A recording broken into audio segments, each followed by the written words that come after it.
बिस्मिल्लाहिर्रहमानिर्रहीम। अस्सलाम वालेकुम दोस्तों, उम्मीद करता हूँ आप बिल्कुल ठीक ठाक होंगे। दोस्तों आज है 27 मई सन 2022 और दिन है जुम्मा का। आप तमाम दोस्तों को हमारी तरफ से जुम्मा मुबारक हो। अल्लाह ताला आपकी तमाम नेक ख्वाहिशात, नेक जो भी आपकी तवक्कुआत हों इस जुम्मा की बरकत से पूरा करे, और जो भी इस दुनिया से जा चुके हैं अल्लाह ताला उन सब की मगफरत करे, और जो भी इस वक्त बीमार हैं अल्लाह ताला उन सब को शिफाए कामला अता फरमाए।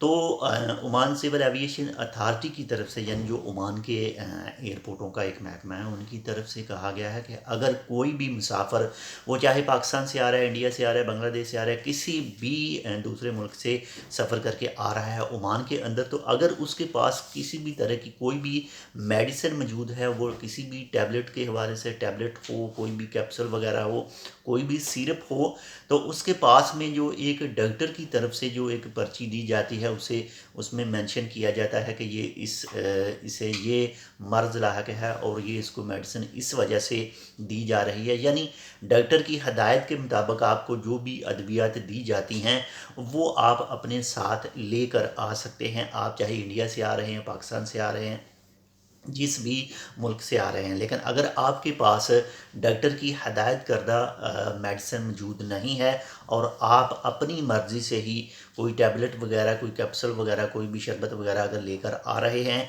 तो आपसे पूछ-गीछ होगी और आपके ख़िलाफ़ जो कानूनी कार्रवाई भी हो सकती है। और इन तमाम चीज़ों से बचने के लिए अगर आप ओमान का सफ़र कर रहे हैं तो आपके पास मेडिसिन किसी भी तरह की मौजूद है, तो बेहतर है कि आप जो भी आपको डॉक्टर ने हदायत की हो, लिख कर दिया हो, जो भी पर्ची वगैरह, वो अपने साथ लाजमी लेकर आएँ, ताकि आप किसी भी कानूनी कार्रवाई से महफूज रह सकें।